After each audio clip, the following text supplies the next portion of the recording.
Dr. Watson, would you kindly close the door behind you so that we can limit the price of your carelessness to merely hours of work rather than days? My apologies, Mr. Holmes. I found myself rather taken aback. I saw tidier houses in war-torn Afghanistan. Are those my surgical needles? I ran out of tacks and the matter required immediate attention. Was that my supper? Plainly not, for I was the one who ate it. I set it aside for this evening. And for that I am grateful. Is that my bed? Watson, since you've proven yourself a master of observation, might I ask you to apply your skills to a more pertinent question? Namely, the whereabouts of today's newspapers. They are the key to everything. The newsboy is usually reliable. Medically speaking, I often find that the key to everything is good sleep. In a bed. Your papers are here, on the table. Let us see what the postman brought today.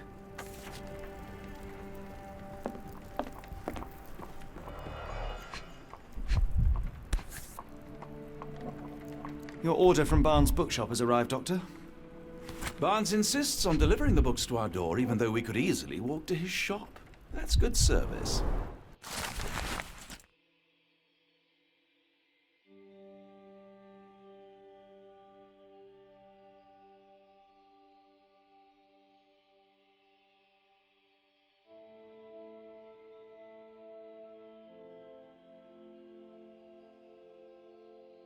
Local gossip, all of it uninteresting.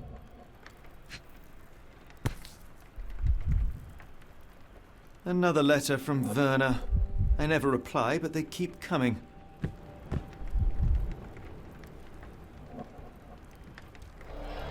I don't see the Strand. Where is it? Pardon me? I am on the precipice of uncovering a pattern of crime across London spanning many months and involving many men. The missing paper cannot be a coincidence. That's preposterous. My dear fellow, life is infinitely stranger than anything which the mind of man can invent. Well, life used your newspaper to wipe its posterior, so after that unpleasant discovery this morning, I disposed of it. But in lieu of the Strand, perhaps I can deliver you something equally tantalizing. I have just returned from a patient of mine, Captain Stemwick, who... No, that will not do. Grab your coat, Dr. Watson. Let us hope nobody has collected the dustbin.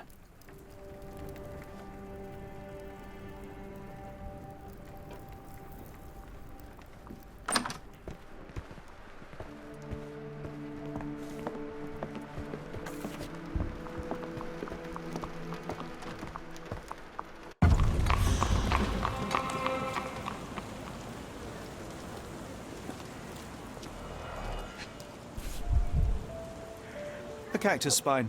If it gets in your skin, it's awfully tricky to remove, and when laced with poison, the perfect assassination tool.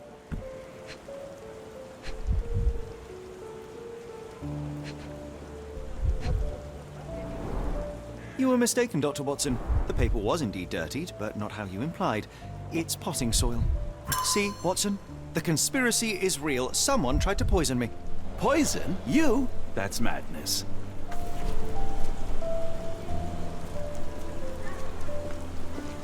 Get the Strand! Get your copy of the Strand here!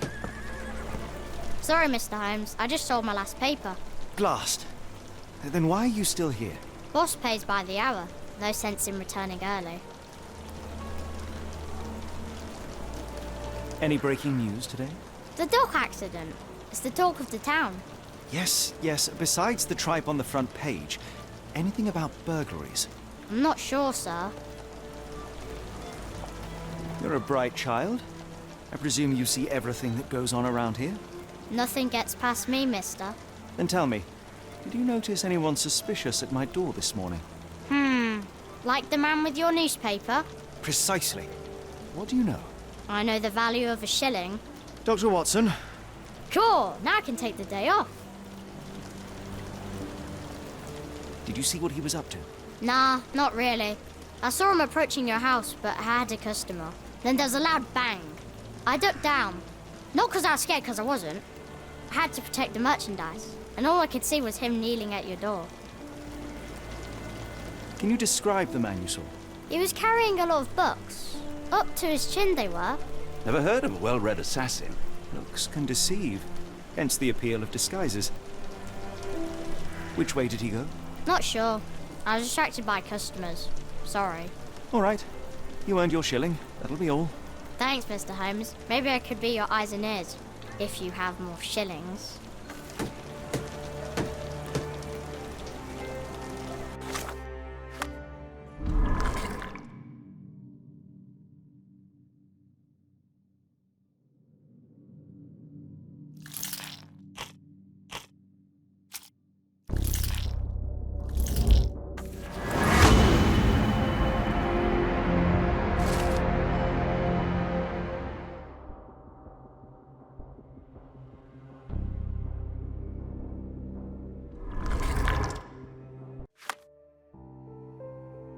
Come now, Mr. Holmes. Murder? Get the Yes, Strand. Barnes has his Get your quirks, but copy he of the also has Strand his here. scruples.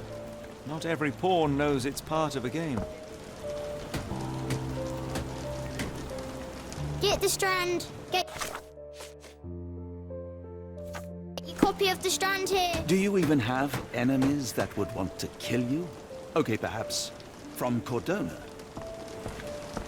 Get the Strand. Get your copy of the Strand here.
Mr. Barnes, a word.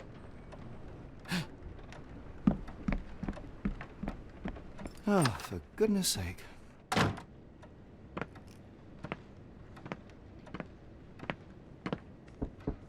Who goes there? Sherlock Holmes. Now will you please... Mr. Holmes. Golly, I did not see you come in. Would you care to answer some questions for me?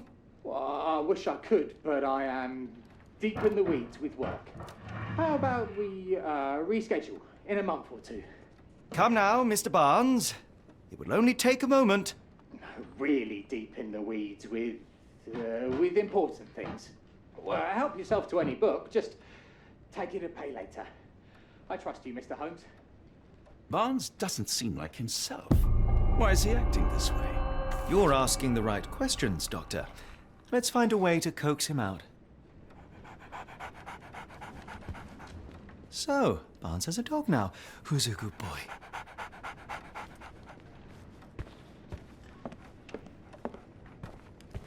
I could hardly imagine anything more macabre.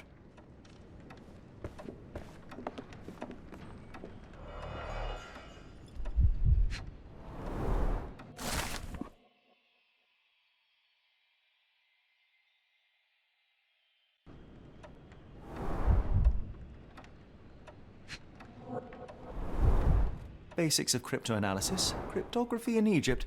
It appears Barnes has an interesting hobby.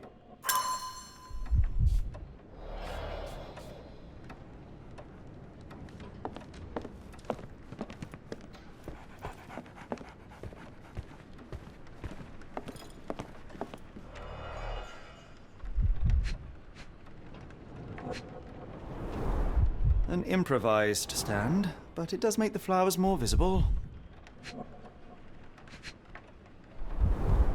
In In the language of Mycroft's secret agents, it's a sign. Dried flowers are replaced when the job is done. I wonder who the recipient is. The finest view London has to offer.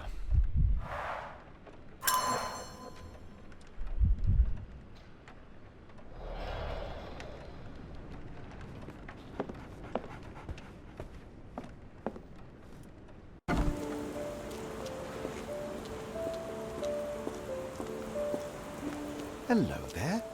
What's your name? Lily. I know, not very original. The weather is dreary, isn't it? To be fair, my flowers could use the rainfall.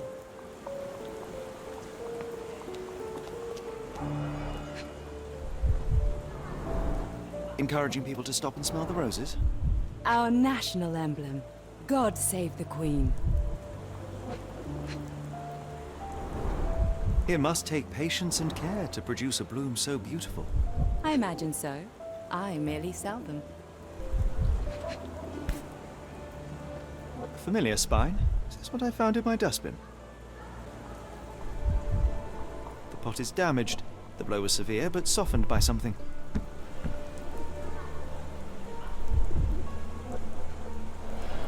Anything tickle your fancy, Mr. Holmes?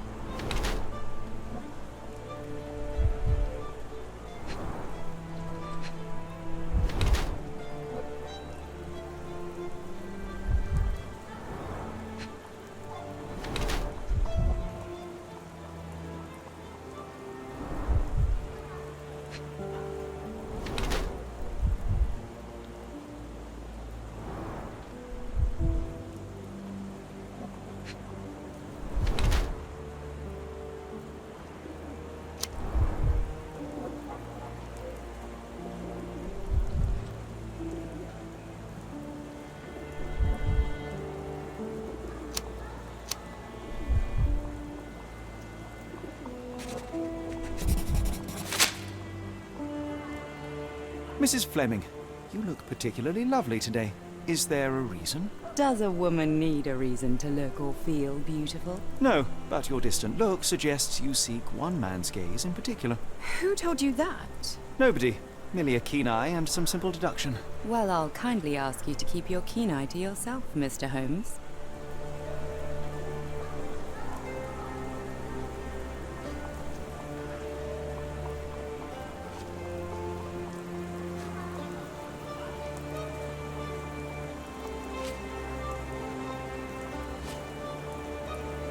What do you make of the flowers in Barnes' shop window? Well, they could use a bit of water. Do they mean anything to you? Mean anything how?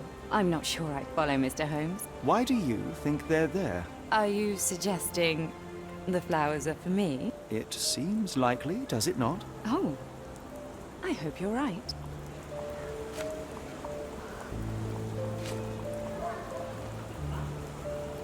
One of these things is not like the other. Come again? The cactus. Those fearsome spines can prove a devil to remove, and the sap is often toxic.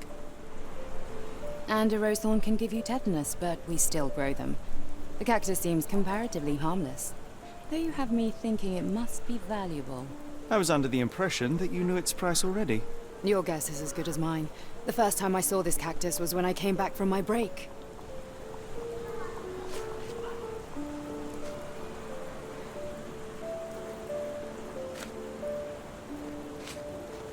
Are you sure you're asking the right person? I'm just a flower seller.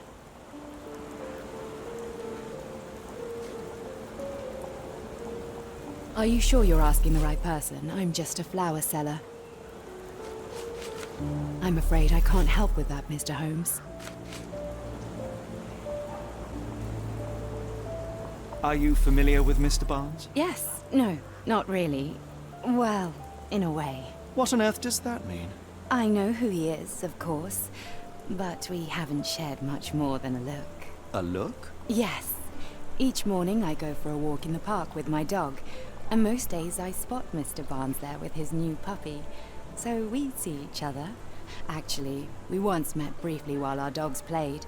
He was quiet and seemed unsteady as he approached. But since then, we've never spoken. I often see him staring through the shop window. Sometimes I wonder what he thinks about that would etch such longing onto his face.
I think perhaps I have been chasing shadows.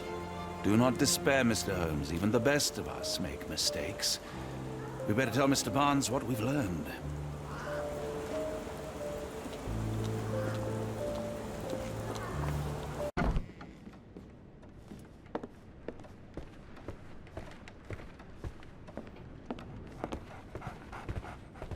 Mr. Barnes, I know what you did, and I know why you did it. I'm sorry, Mr. Holmes. I can't hear you very well from behind the door.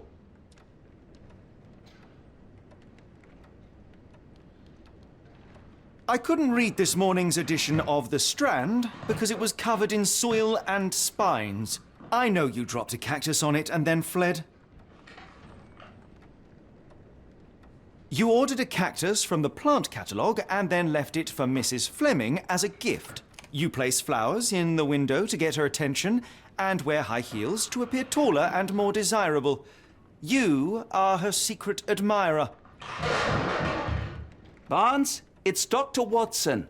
Rest assured we are not interested in disclosing your personal affairs to anyone, including Mrs. Flemming. Please come out. All right, then.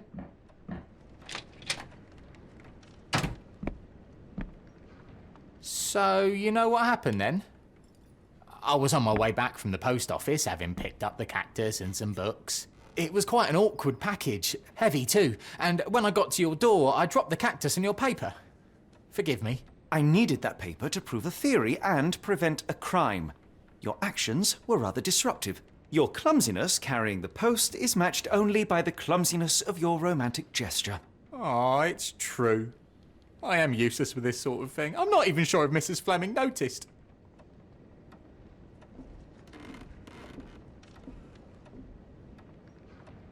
As in most things in life, truth is the answer. Cease with the abstruse signals and anonymous gifts, and simply talk to the woman. What is the worst that can happen? She rejects you, and you are freed from this endless purgatory. That... Yes, you are correct, of course. I do have a slight tendency to overthink things. Thank you. So at last, we return to the matter of the paper. I'm investigating a string of burglaries. Did you perhaps read of any before the edition was spoiled? I don't recall, but you're welcome to read our copy for yourself. You had an issue of The Strand here all along?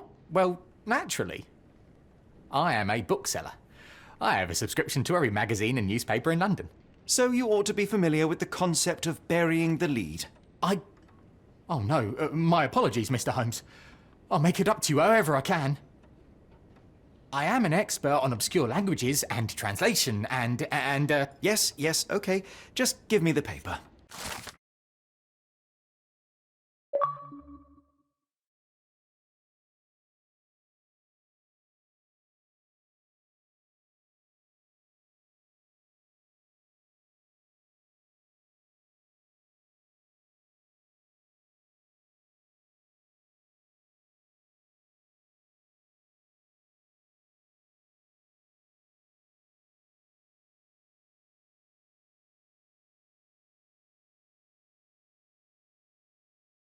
Come, Dr. Watson. Let us put this matter behind us. Farewell, Mr. Barnes. I hope to hear good news about you and Mrs. Flemming. Let me know if there's any way I can make it up to you. Tell you what, tomorrow's edition of The Strand is on me. Okay, not just tomorrow. A whole week's worth. How does that sound? You're right, I could do more. Next time you move house, I'll be there to help. I'm great with boxes. And feel free to consult my books whenever you like. I could be an asset in one of your investigations. And feel free to consult my books whenever you like. I could be an asset in one of your investigations.